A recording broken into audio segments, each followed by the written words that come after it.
Assalamualaikum, nama saya Nurfasha binti Nordin daripada grup AA Melaka. Berikut ialah analisis terhadap isu di Jabatan Kastam Diraja Malaysia berkaitan dengan komunikasi pengurusan. Okey, ahli kumpulan saya terdiri daripada Muhammad Syahafiq bin Hamid, Aminin binti Muhammad Razi, Muhammad Farouk bin Mak Yunus dan saya sendiri Nurfasha binti Nordin. Pengenalan. Sebagai manusia, mereka harus berkomunikasi antara satu sama lain dalam kehidupan harian untuk membolehkan pertukaran maklumat itu berlaku. Perkataan komunikasi adalah berasal daripada perkataan Latin iaitu communication. Secara ringkasnya, komunikasi boleh ditakrifkan sebagai satu proses membentuk, menyampai, menerima dan mengolah maklumat yang wujud dalam persekitaran dan seterusnya ia dikongsi dengan individu lain atau lebih pada satu masa serta tujuan tertentu.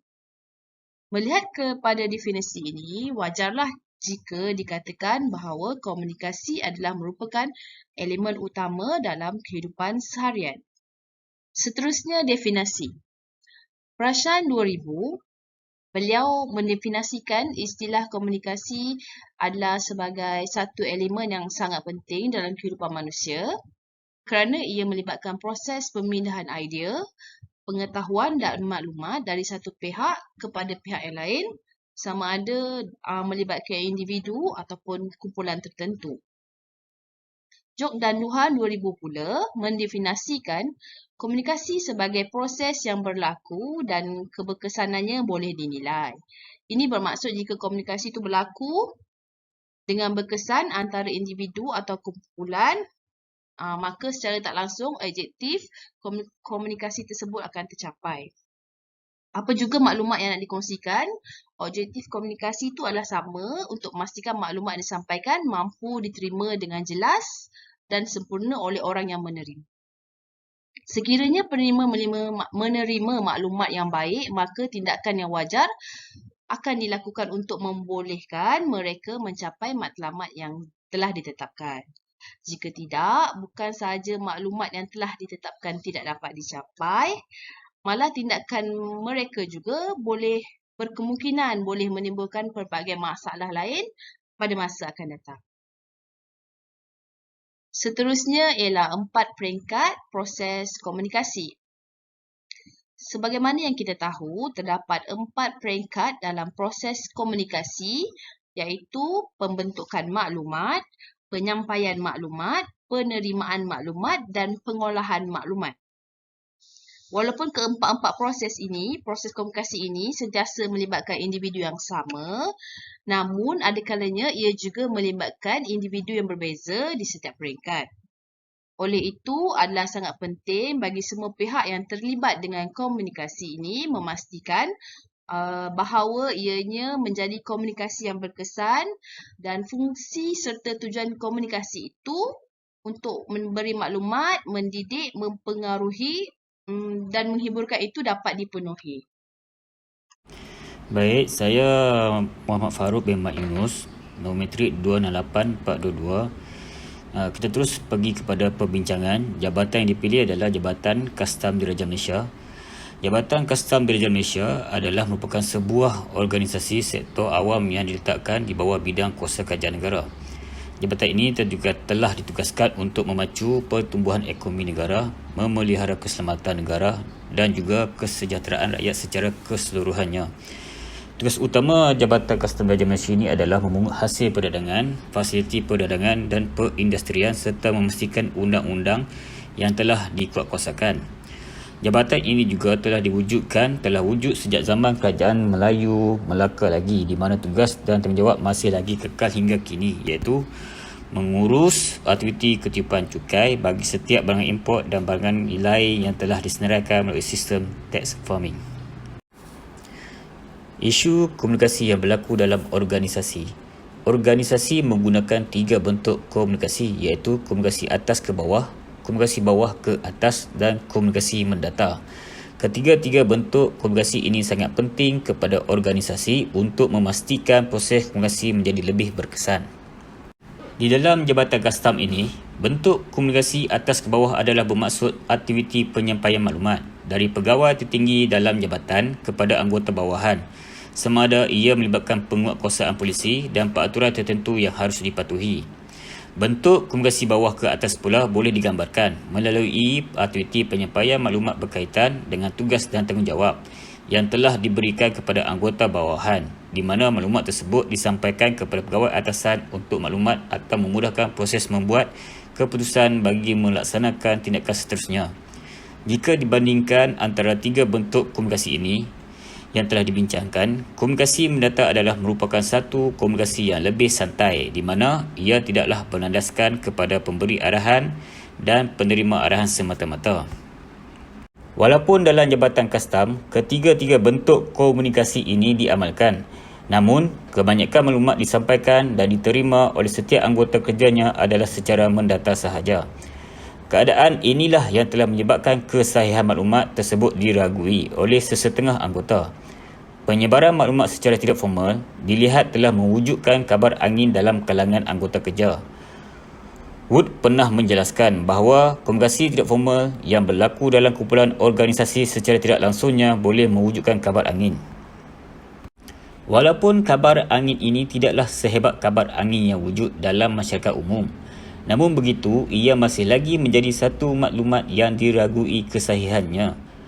Melihat kepada kesan penyebaran maklumat yang tidak sahih ini adalah menjadi tanggungjawab pihak atasan untuk memastikan segala maklumat yang disebarkan kepada anggota bawahan adalah merupakan maklumat yang sah. Oleh sebab itulah adalah disarankan kepada semua pihak, khususnya pihak atasan, untuk menyampaikan segala maklumat, terutamanya maklumat penting melalui komunikasi berbentuk atas ke bawah. Melalui kaedah ini, bukan sahaja kabar angin dapat diatasi, malah maklumat yang diterima oleh anggota bawahan juga difahami dengan lebih mendalam oleh mereka.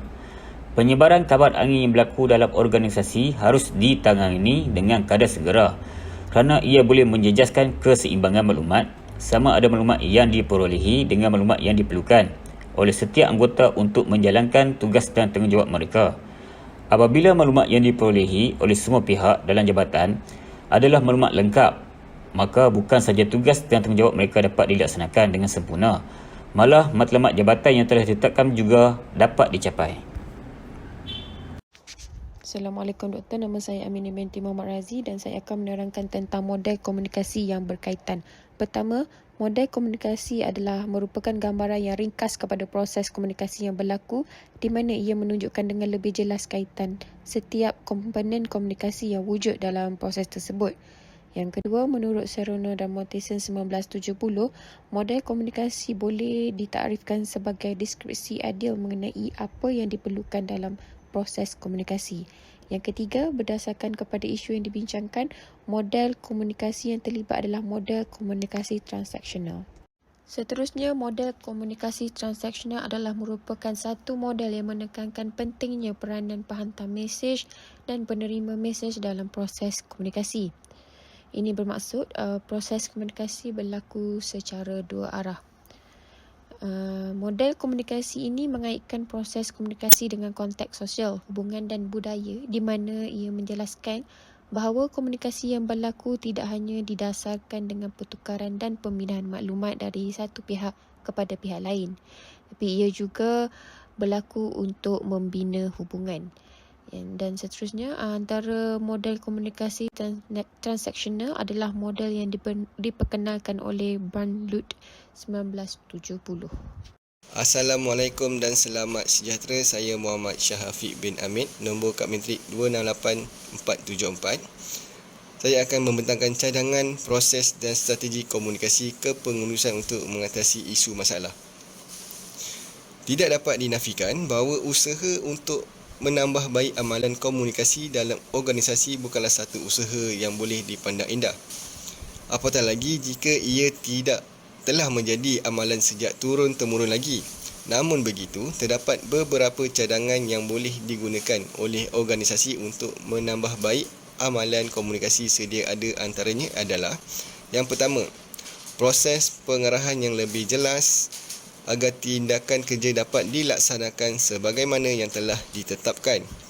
iaitu bagi sesebuah organisasi, pihak atasan akan mengeluarkan arahan kepada setiap peringkat pekerja bawahannya untuk mengarahkan mereka menjalankan sesuatu tugas atau aktiviti. Melihat kepada proses ini, maka wajarlah jika dikatakan bahawa komunikasi yang diamalkan memainkan peranan yang sangat penting bagi memastikan setiap arahan yang dikeluarkan bukan sahaja diterima oleh pekerja bawahan, malahan difahami oleh mereka. Kaedah bertulis merupakan satu kaedah yang lebih baik untuk digunakan oleh pihak atasan bagi menyampaikan arahan mereka, sama ada menggunakan memo, surat ataupun email. Yang kedua, proses koordinasi tindakan dalam organisasi dapat dicapai. Bagi organisasi awam seperti Jabatan Kastam, perubahannya adalah bertujuan untuk memberikan perkhidmatan kepada masyarakat di mana bagi memastikan objektif ini dapat dicapai, maka proses koordinasi dapat dilaksanakan secara menyeluruh di mana ia akan meliputi beberapa komponen seperti struktur organisasi, aplikasi teknologi, pembangunan sistem dan proses yang digunakan dalam organisasi, sumber manusia dan juga budaya yang diamalkan dalam organisasi. Apabila kesemua komponen-komponen ini dapat dikoordinasikan dengan lancar melalui proses komunikasi yang berkesan, maka ada segala maklumat yang perlu disampaikan oleh pihak atasan dapat diterima dengan jelas, tepat, terperinci dan telus oleh anggota dan pegawai bawahan. Manakala yang ketiga, proses membina persahabatan, iaitu komunikasi yang berlaku dalam sesebuah organisasi bukan semata-mata untuk memastikan segala tugas dan aktiviti yang telah dirancang dapat dilaksanakan dengan baik. Malah, komunikasi juga boleh membantu dalam mewujudkan jaringan perhubungan yang lebih harmoni dalam kalangan pekerja yang ada, sama ada di peringkat bawahan maupun atasan. Keadaan ini akan mewujudkan satu persekitaran kerja yang lebih aman dan selesa tanpa adanya konflik peribadi antara pekerja dalam organisasi.